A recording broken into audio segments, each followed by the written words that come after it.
Inclines. I have a ball. Here's the ball. I place the ball upon the table. And the ball does not go anywhere. A ball sitting on a level surface doesn't roll. Why? Sorry? Why would it? It's a good question. What are the forces acting on the ball sitting on my desk?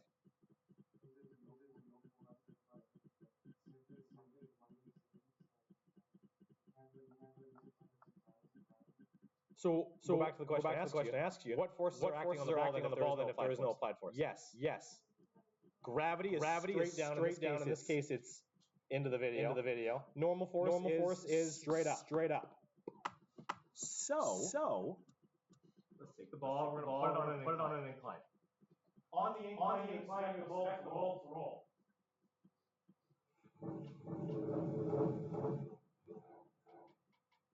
This should not blow anybody's mind. I let go of the ball. What should happen? Question or answer is why?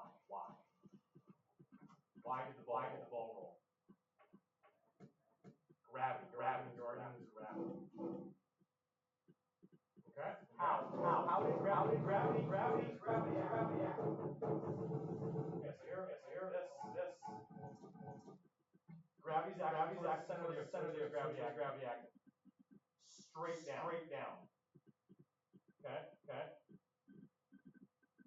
Right here. Straight down to the ground. Angling changes nothing. Gravity's still acting straight down. Yep. But yeah, you're right. So the whole argument the entire time is that normal force is perpendicular to the surface that you're on. In this case, normal force straight up. Lena's argument is if I angle the table, now gravity is straight down, but normal force is that way. So what's causing the thing to roll down the table? Is it gravity or is it the normal force? Well, if it were the normal force. If it were the normal force, the force is acting that way. The ball would move that way. But normal force very rarely causes things to support from balling. So it has to be gravity. They're not balancing each other. So it's not the normal force that causes this thing to slide. There is a portion of gravity that's no longer being balanced. We could take the version of the incline. This is the most extreme version of the incline. Normal force is fine. Normal force is straight off the desk. Gravity is straight down. This is the exact extreme version of the incline. Gravity is not being balanced by anything. I let go, the thing falls. So it is gravity. Some portion of gravity that causes this thing to fall. Normal force is in fact gravity. Now let's discuss why that is. What portion of gravity? So let's draw the picture of the thing that I just demonstrated. When you've got a ball placed on an incline, it rolls. Why? Well, we always have gravity acting straight down. FG always acts towards the center of the earth. Put that in this first diagram too. FG is straight down. And in this first one, FN was straight up. Our surface was flat. The thing was sitting on my desk. FN was directly up camera. And when the thing's on the incline, normal force is always perpendicular to the surface that you're on.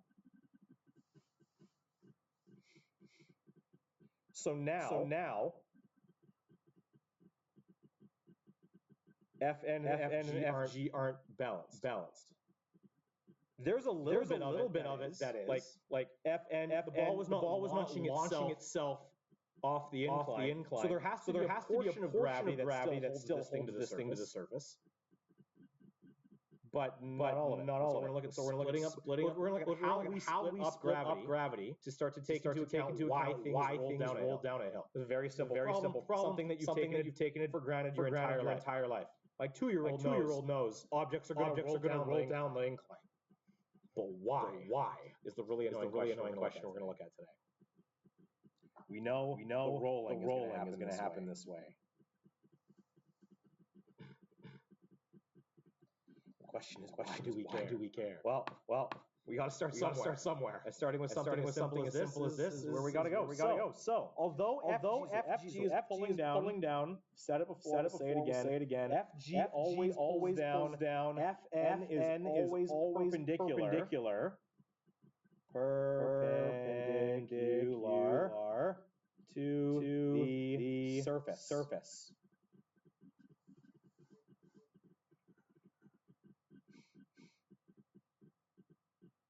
So for these kinds of problems, inclined plane kinds of problems, what we need to do is figure out how we're going to break FG up. Because FG, these part of FG and have to be balanced. All of FN needs to be balanced. If FN wasn't balanced, the ball would be flying off the table. It's not. If FN were underbalanced, it would get sucked into the table. It's not. So we have to analyze how we're going to break up FG. Is the thing that has to get it broken. So we're going to use the box because the box is easier to look at than the circle. Starting here at the center, we still have FN up. Perpendicular to the surface that we're on, and we've got FG over here, straight down. Draw this thing long enough so we can play with it here a little bit.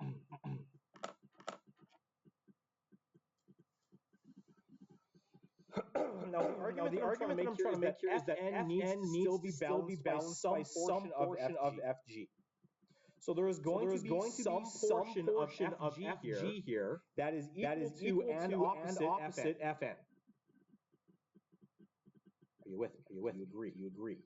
Okay. So then I'm going to have an FG or a portion of FG that is also perpendicular to the surface in exactly the opposite direction FN is in. I am going to call this. There's a few names for it depending on who teaches this. I am going to call this thing the portion of FG that is perpendicular to, that is the mathematical symbol for perpendicular. I'm going to call this FG that is perpendicular to the surface.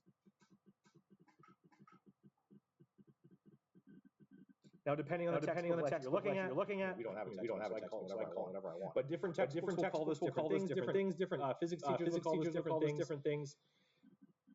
A colleague of mine used to call this the squeeze portion of gravity. It's the gravity that holds the thing to the incline. I prefer to call it perpendicular because gravity is not perpendicular to the incline, but this portion of it has to be. Because it has to be equal to and opposite FN. Now, there's another portion of gravity. There's a portion of gravity that's dragging this thing down the hill. If it's being dragged down the hill, that means that the portion of gravity that's doing that needs to be acting down the hill. Parallel to the hill. So I'm going to call this thing FG parallel. And these two lines are the symbol for things parallel in math. Number 11. That is two diagonal lines. That's a symbol for parallel.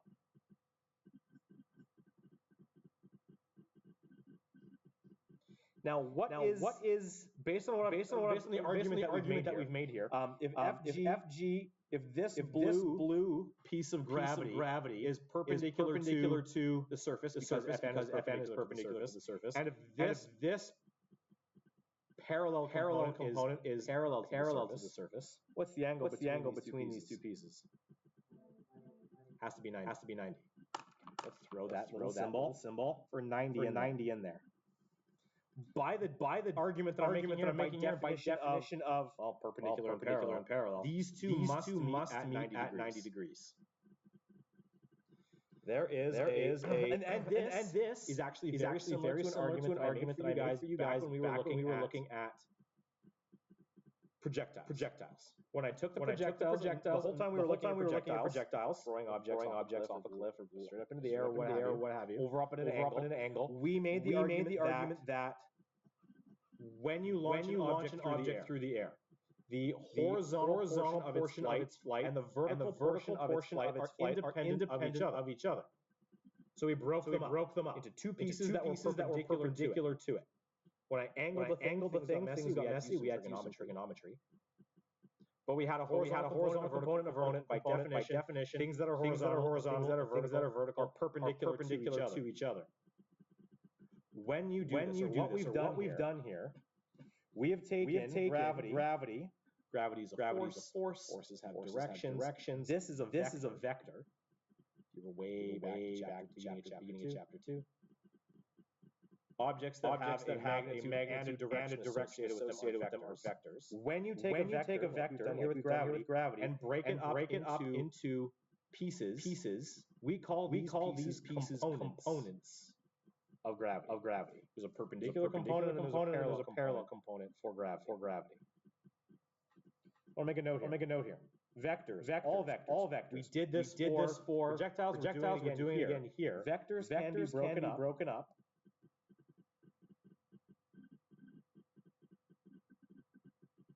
into components or pieces that are always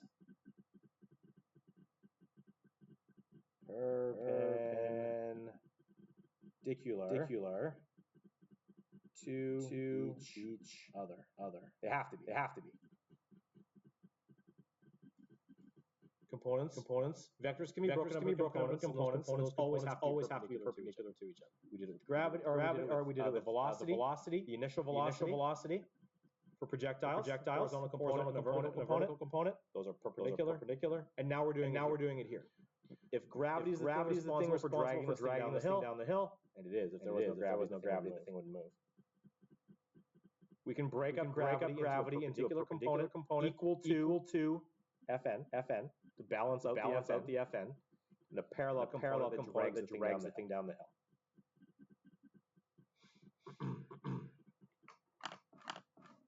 This being a right angle is really useful. Because if your math teacher taught it to you last year, you can use some pretty basic trig to start to figure out what these pieces are.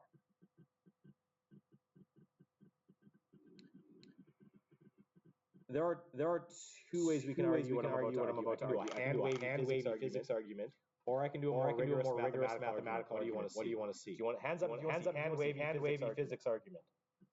Okay. Hands up if you want to see rigorous math.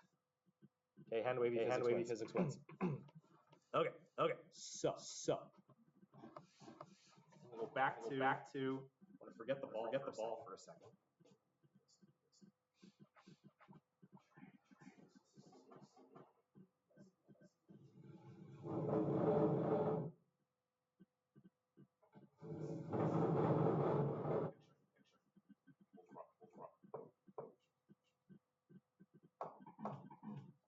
Okay. Flat ground, box on the ground. Flat ground, box on ground, two forces acting, gravity straight down, normal force straight up, things not moving. Take my ground, I incline ever so slightly. Slighter incline. Got my box here. Gravity's down, Fn off at a slight angle.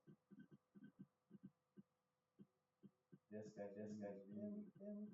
I still have a perpendicular component here for gravity. I still have this.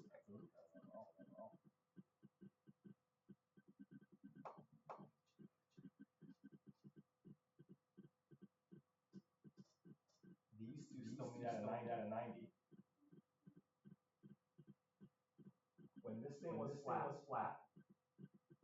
the perpendicular component and gravity were right on top of each other. As I start to crank this thing up, I start to get a gap in here.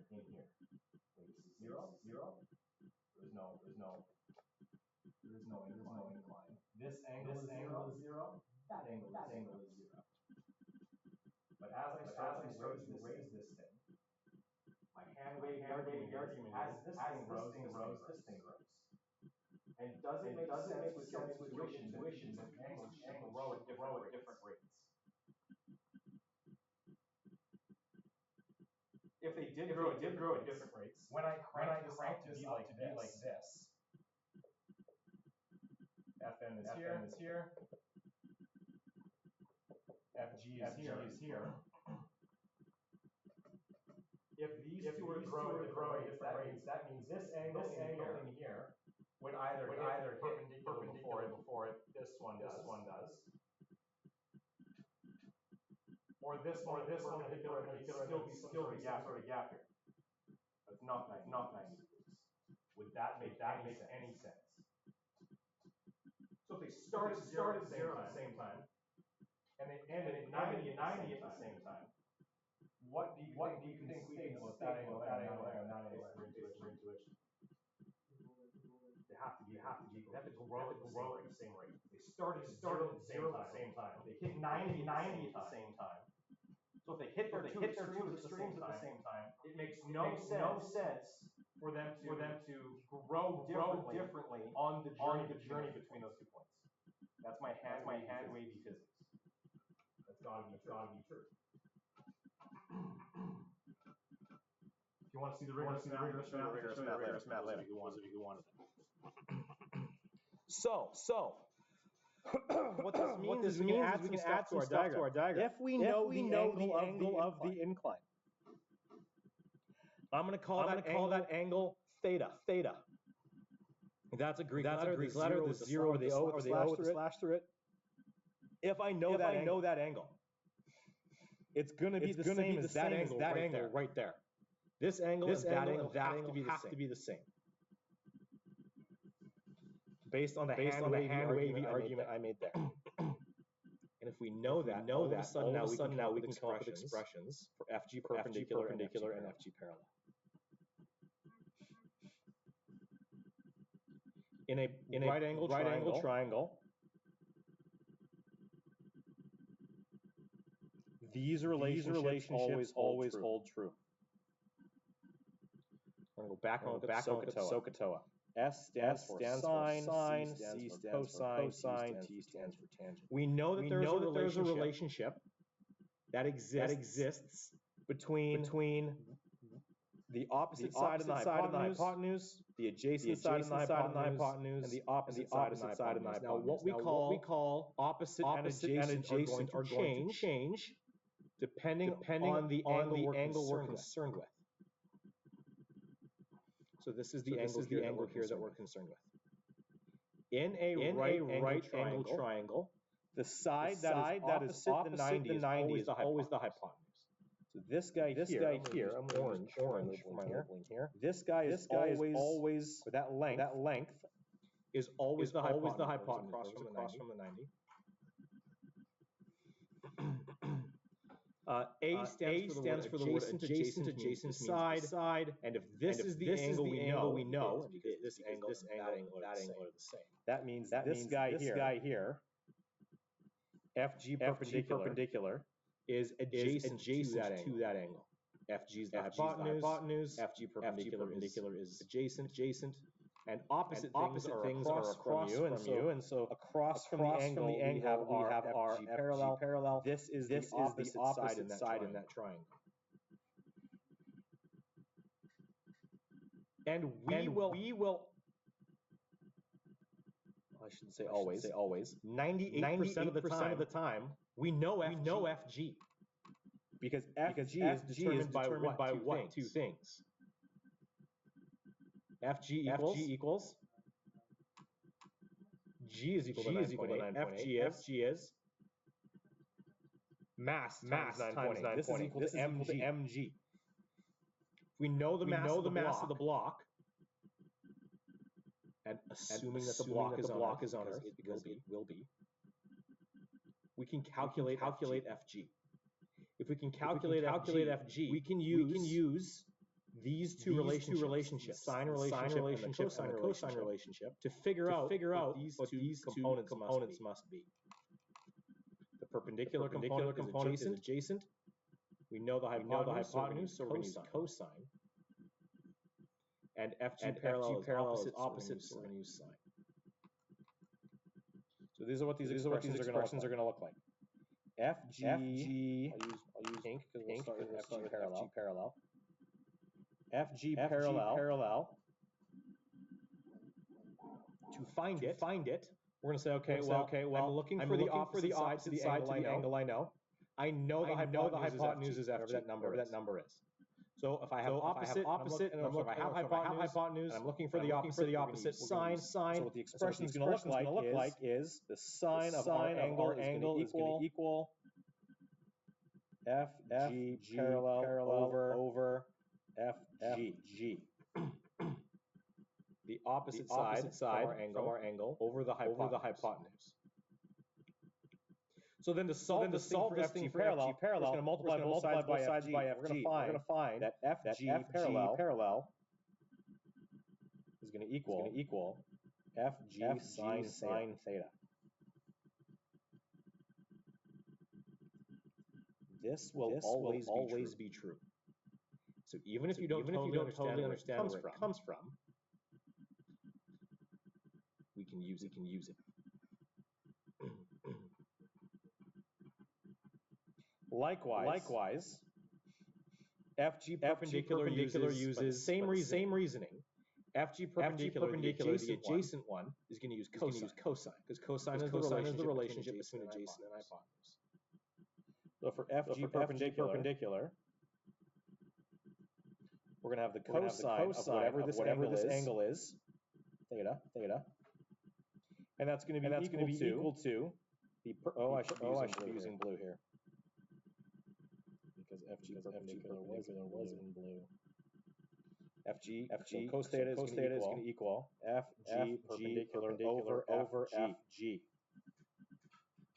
So solving this thing for perpendicular is going to give me FG perpendicular is going to equal FG cos theta. And those will always be true.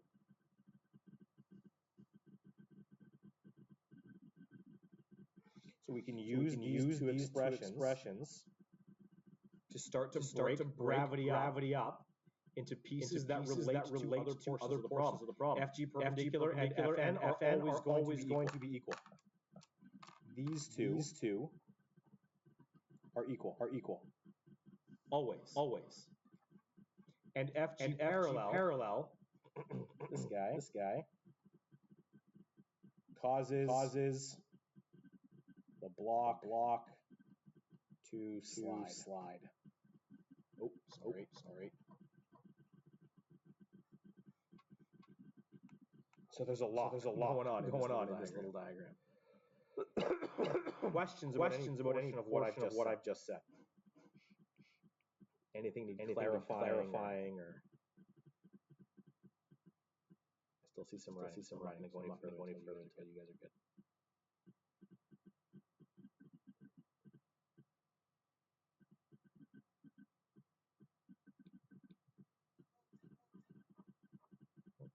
A little bit. The thing that goes in this box right here is the thing that I just said that we just put on the diagram. I'm just going to put it down again. The two important things to notice here are that only the parallel component of FG pulls down the ramp by the definition of FG parallel. And the perpendicular component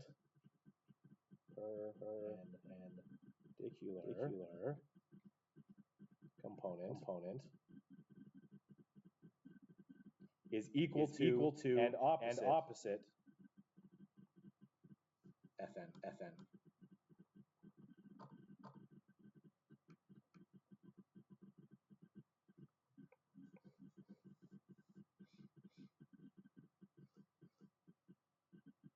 So let's do some stuff with that information, and then I'll do three examples for you, and then I'll let you play with it. Okay. So here we go. Stop me at any point you have questions, and I'll try and stop myself as well to anticipate those questions. We've got an 8 kilogram block sliding down a frictionless inclined plane as shown. We'll start nice and easy. We will declare the incline to be frictionless. How it got that way? I Vaselined the desk before we tilted it up. What's the acceleration? So now free body diagrams are going to look slightly different. The free body diagram for this block is going to have FG acting straight down. FG always acts straight down. When you draw it big enough so that you can comfortably draw the component portion of FG. We're going to break up FG in the diagram. Draw your FG big enough so that you can do that comfortably.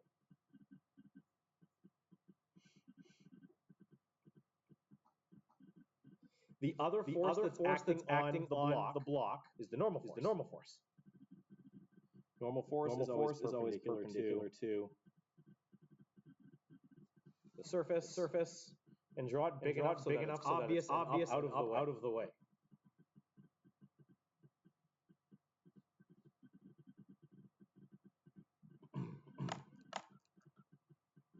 That's the free body diagram. A free body diagram only has on it the forces that are acting. Because this thing's frictionless, those are only the only forces we have to consider. If I asked you, for example, on a test or in a multiple choice section for the free body diagram, this would be it.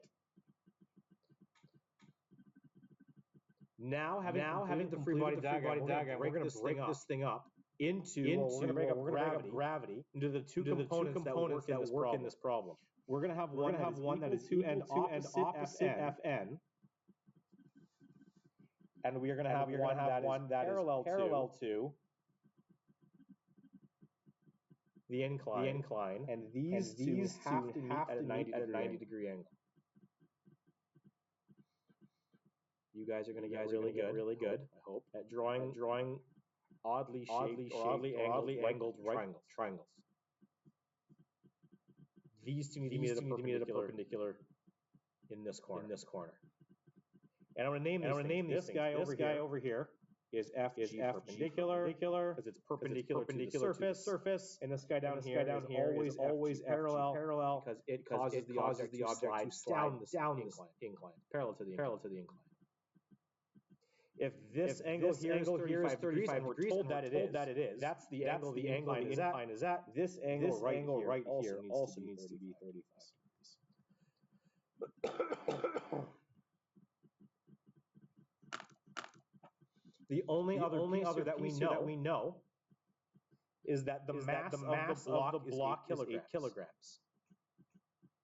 We don't know Fn, we don't know any of these, but that 8 kilogram block we can use to find the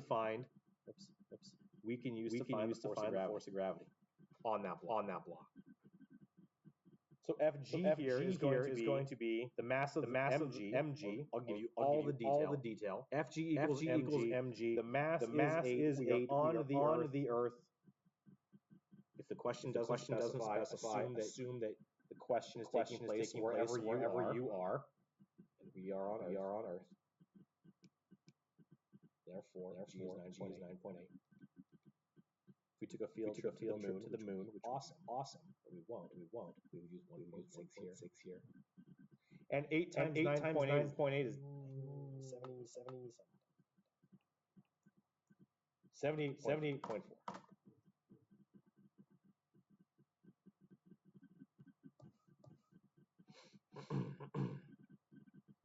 So that's our value for FG. We want to figure out the acceleration of the block. And based on the argument that I've tried to make here already, the only thing that's going to cause the block to accelerate down the incline is what?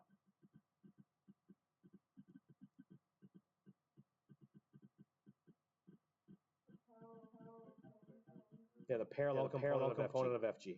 So because there's no friction, like there's a lot built into the wording of the question here. Because this thing's frictionless, what can I ignore? Or what don't I have to find? Well, I don't have to find friction. Friction's dependent on what? What's the formula for friction? Mu Fn. So if this thing's frictionless, do I care what the value for Fn is? No. So if I don't care what the value of Fn is, I don't care what this value is either. The only reason we care about what perpendicular is because it is equal to Fn. And the only reason we use Fn is if we had friction we needed to deal with. So if I'm asked to find the acceleration on a frictionless surface, the only portion of the problem that's contributing to this block sliding down the incline is this guy right here. So if F net equals ma, the only force acting in the direction of motion for this block is that guy right there, FG parallel. So my F net equation is going to become FG parallel equals ma.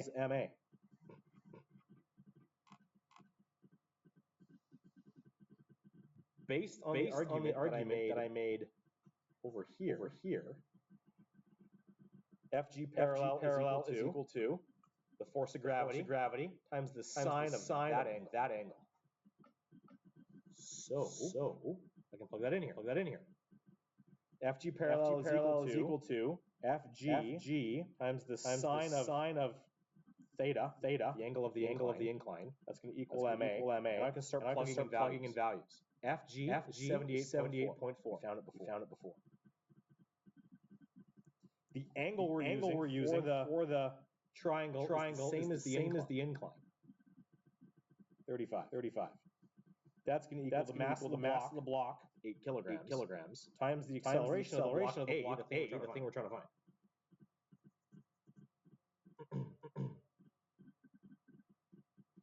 So this is where you want a decent calculator. Well, you should have had a decent calculator this whole time.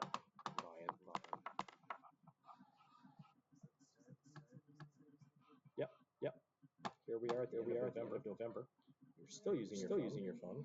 78.4 times the sine of 35 brackets. Divide that whole thing by 8. And we're gonna get the acceleration is 5.62.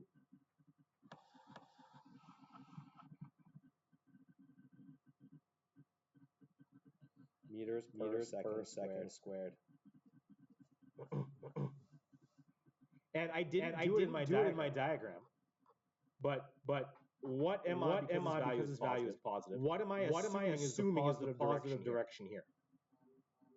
Down the not left anymore. Left would be this way.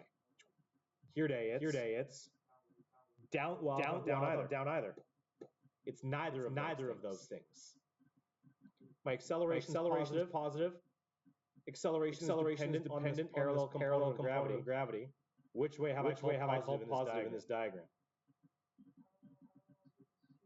Parallel to the surface, and specifically down. That's the direction I called positive. You can call any direction you want positive. Earlier we were using up, down, left, right. Pick any one of those. Now we're talking about relative to whatever surface we're working on. In this case, the incline.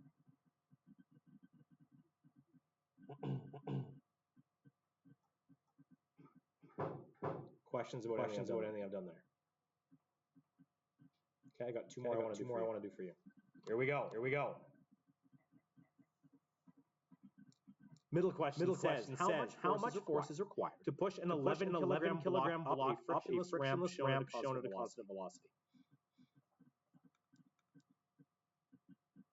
There should be a comma in there. Okay. Let's draw the forces acting on that block. What are the forces acting on that block? Sorry. Gravity. And draw it big enough so that we can comfortably draw the triangle. What else is acting?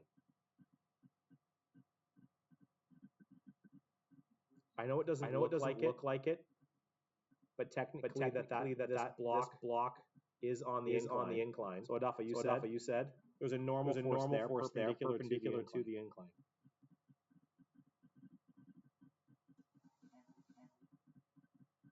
What other forces are acting, if any?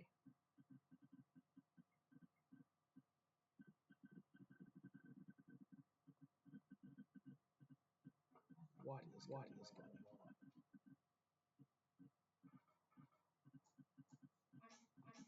What other forces are acting?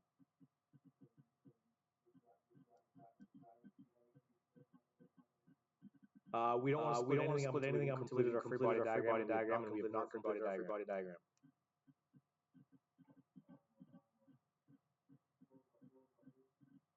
Is it upward? Can you be more specific? What kind of force? There's going to be some sort of applied force up the incline.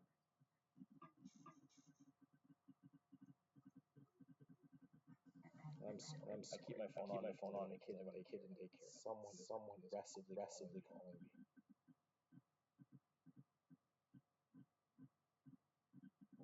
That is wild. Yes. Okay. So now we can break things up. Free body diagram is done. There's a frictionless ramp. Nothing is going on with friction. So this is it. Now I can break up F G into its parallel perpendicular components. I want one that is perpendicular to the incline. So in line with Fn, and one that is parallel to the incline and down the incline. These meet at 90 degrees. There's my F perpendicular. This is my FG parallel.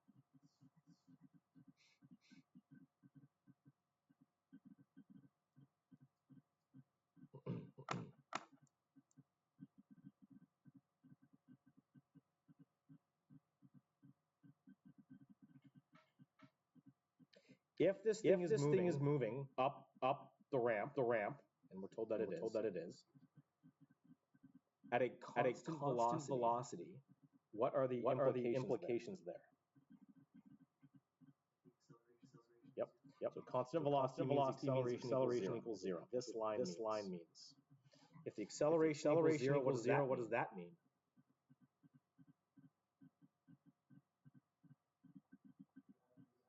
My F net equals zero. Cool. F net equals zero means forces are balanced. So what forces are we balancing here? The parallel to gravity and the force applied. These two have to be equal and opposite. So if this is true. That's true. So then the forces are balanced. So FA must equal FG parallel. And now we've got something we can go ahead and solve. Well, FG parallel, we have the expression for it. FG parallel. We'll go down here. So I've got some room. FG parallel was equal to the force of gravity times the sine of this angle here. That angle is equal to the angle of the incline. So FA is going to equal FG is mg sine theta. The mass of the block is 11. G is 9.8. Theta is 58 degrees.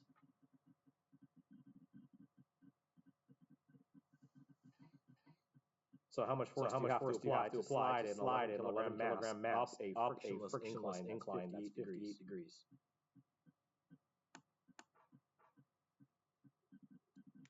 $11 times 9.8. Sine of 58 is?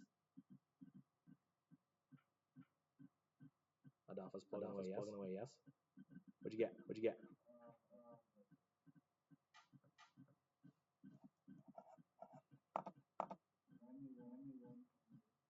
You bet. 91.4 newtons.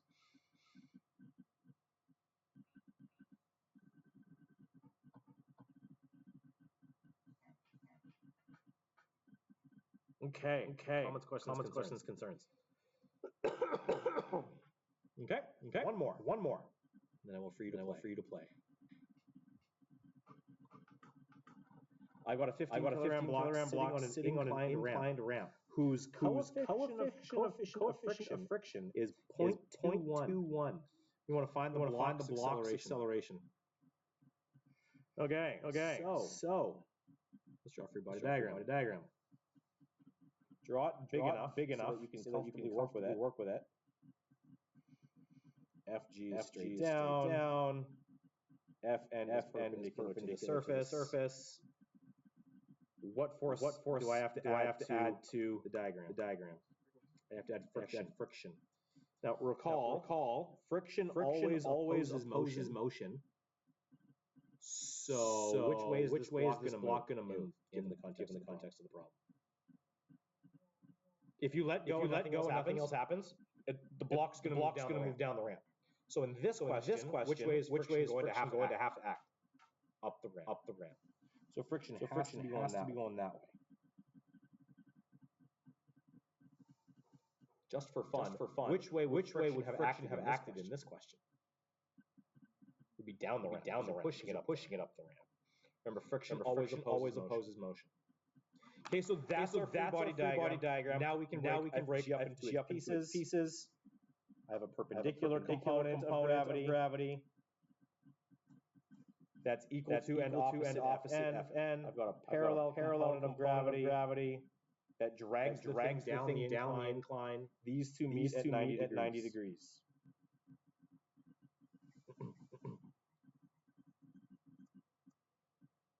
I haven't needed FG perpendicular yet. Do I need it now? The only reason we would need FG perpendicular is if we need to find Fn. Do we need to find Fn? Yeah, we do. Why here, Day?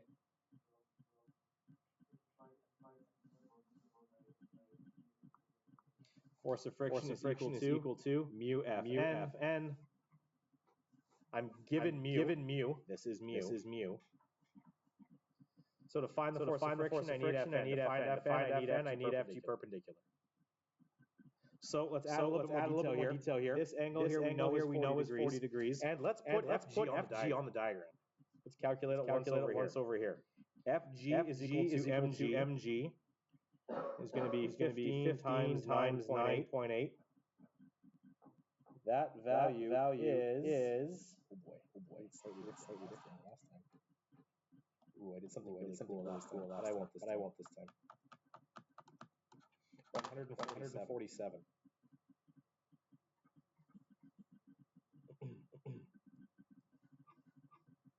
Let's keep the numbers there. So FG is 147.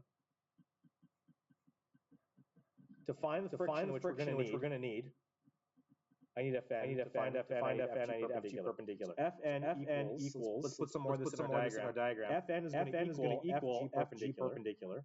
And we had an expression for FG perpendicular before. It's right there. FG perpendicular is equal to FG cos theta. So let's use that. It's going to be FG cos theta. We found FG.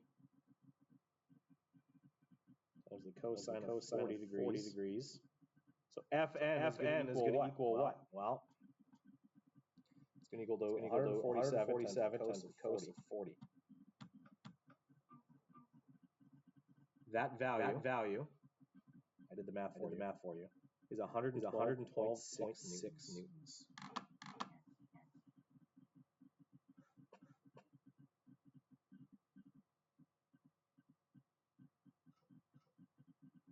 For the sake of space, I'm not going to go up and do this up here. I'll do that in a sec. So we've got a value for Fn.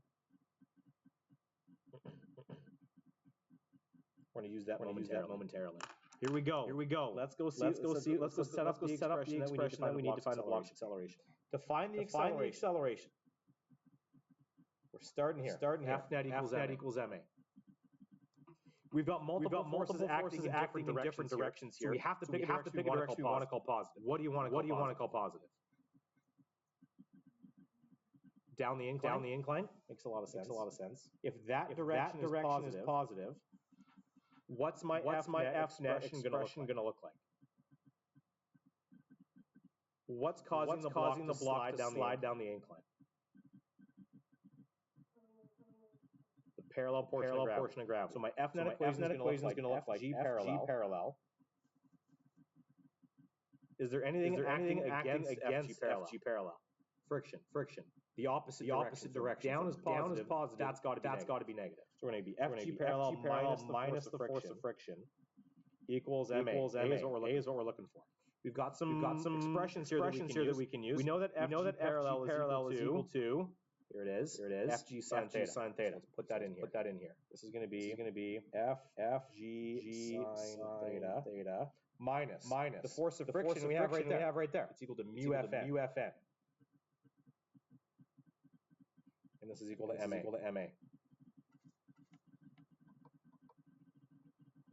So now I can start plugging in some values. FG is 147 times the sine of 40 degrees. Minus mu is 0.21. Fn we found to be 100. I found it. Told you. 112.6. This is going to equal MA. M is the mass of the block, 15 kilograms. Times A.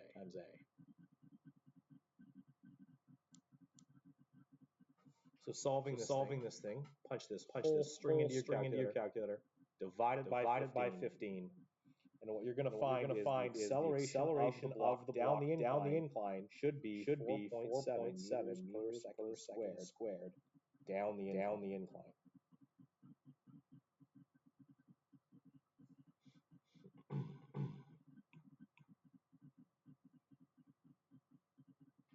And interestingly enough,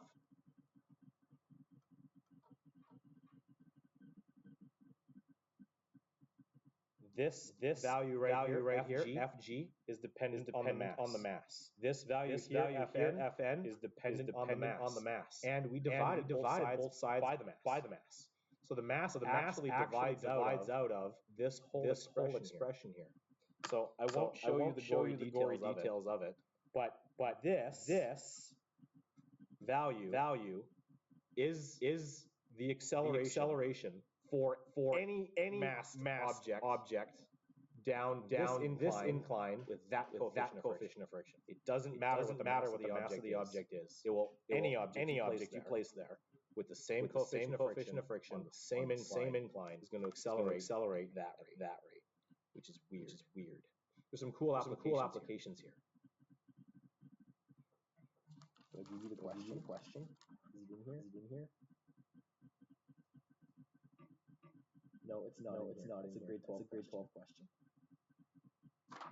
But the implication here is this: if it doesn't matter what the mass is, one of the cool applications here is in roofing.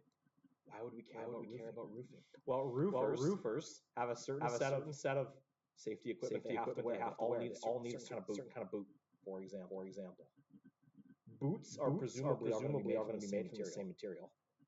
So you have the same rubber sole. So the coefficient of friction between the boot and the surface is going to be the thing that determines whether or not you slide off. It doesn't matter if the roofer is my 4-year-old daughter or me. As long as the coefficient of friction we have on the incline is the same, we will slide off or not.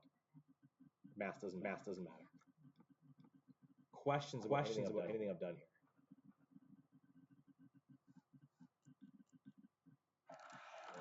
Are no questions, then I'm done. And I want you to play. Take a look at these. Use these expressions. These boxed ones. Hang on to those. Here's what I want you to take a look at. You got 20 minutes. Here's the time.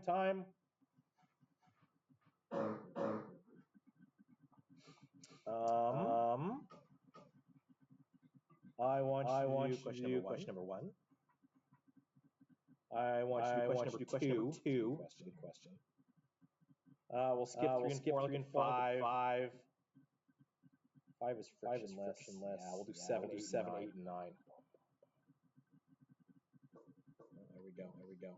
That is what I want you guys to take a look at.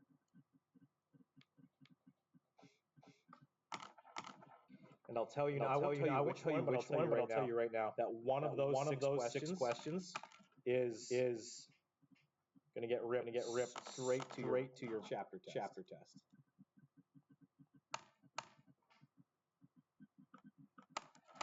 I won't tell you which one of those six is almost verbatim on your guys' chapter test that you're going to do it for me next week.